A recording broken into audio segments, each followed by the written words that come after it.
Steel வந்து ஒரு kilo வந்து 75 ரூபாய், 40 mm மெட்டல் வந்து பார்த்தீங்கன்னா இவ்வளோ ரேட்டு இப்படிங்கிறது ஒரு பேசிக் ரேட் அதில் கோட் பண்ணிவிட்டு அதில் உங்களை அக்ரிமெண்ட்டில் ஆட் பண்ணும்போது நீங்கள் போட்டுருங்க, இந்த மாதிரி நான் ரேட் அதில் ஆட் பண்ணியிருக்கிறேன், இதுலேருந்து ஒரு 5% வேரியேஷன் அப் அண்ட் டவுன் வர நான் அக்செப்ட் பண்ணிக்கிறேன், அதுக்கு மேலே வந்துச்சுன்னா உங்கள் கிளைண்டோட செலவு தான் இது அப்படிங்கிறத நீங்கள் அதில் மென்ஷன் பண்ணிட்டீங்கன்னா, ஏன்னா பில்டிங் கட்டக்கூடியவங்க அவங்களுக்காக தான் கட்டுறாங்க.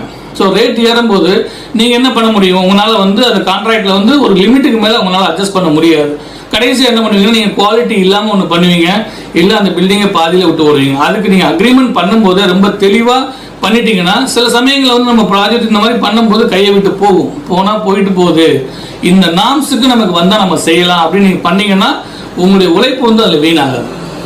ஸோ கன்ஸ்ட்ரக்ஷன் இண்டஸ்ட்ரியில் பார்த்தீங்கன்னா 2 விதமான சேலஞ்சஸ். இந்த பிஸ்னஸை வந்து நீங்கள் ரெண்டு சேலஞ்சை வந்து நீங்கள் வந்து ஃபோக்கஸ் பண்ணி நீங்கள் பண்ணிட்டீங்கன்னு வச்சுக்கோங்களேன், இதில் வந்து நம்ம வந்து சக்ஸஸ் ஆகிடலாம். ஒன்று ஃபினான்ஷியல் மேனேஜ்மெண்ட்.